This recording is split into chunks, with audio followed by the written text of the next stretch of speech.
Yes, yo mga kayoyo, what's up? Ah, tirada ta karon og mukbang. Wapatay makontent ta kuha diri sa ta sa food trip. So doon na tay litson, ribs, o pasayan diha, o uban pa nga putahe. Oy, migalab shout out sa mga nga uban na mo diri nga time no. To mga Impatrops. Migalab shout out. Tirada tani kay tay like content. Dagdag sa ato ang viewers, followers. O baka naman mamonetize na tani soon. Sana all. Yes mga kayuyo. Sa mga baguhan dyan nga nag-content. Huwag kayong susuko. Laban lang hanggang sa makita ni Boss M yung mga ginagawa natin na pag-vlog. O siyempre naman, umaasa tayong baka naman na maging isang vlogger na totoong vlogger talaga.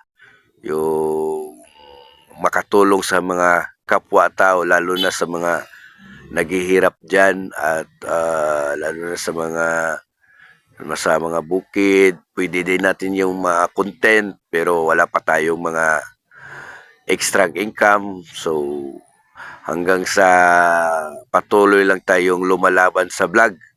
Huwag susuko, huwag aayaw. Dahil sa pagtagal natin sa pagbablog, mas lalo nating i-enjoy para naman hindi tayo tamarin at mag-upload. Baka naman sa mga kayoyo dyan, huwag kayong susuko dyan ha. Go lang sa mga ganap natin. Dahil baka swertihin tayo, matanggap tayo ni Boss M. Siya na ang bahala sa ating mga followers at saka viewers. No? Siya lang ang may alam kung paano ka ipasikat at mas gaganahan tayo gagawa hanggat hindi tayo namomonetize. No, kahit pagod na, kahit hirap na, pero laban pa rin. Ang dami ng mga vlogger na sumusuko sa ganitong paraan.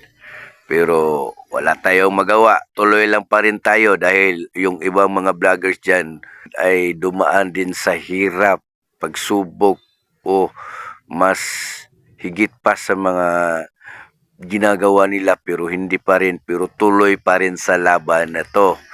Wala tayong magawa. Ganito tayo mga vlogger, nagbaka sakali at patuloy rin sa paglalaban sa pag-vlog. Alam natin kung saan tayo pahantong at darating din ang swerte natin sa isang vlogger.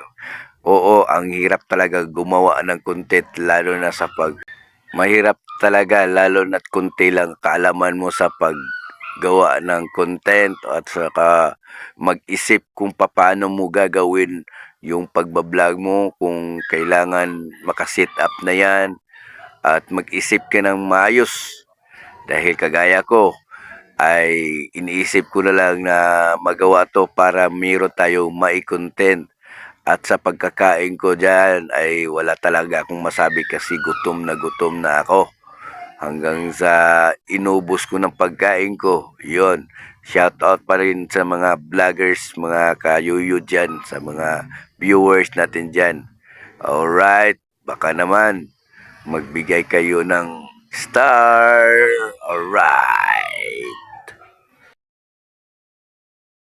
Managap, thank you.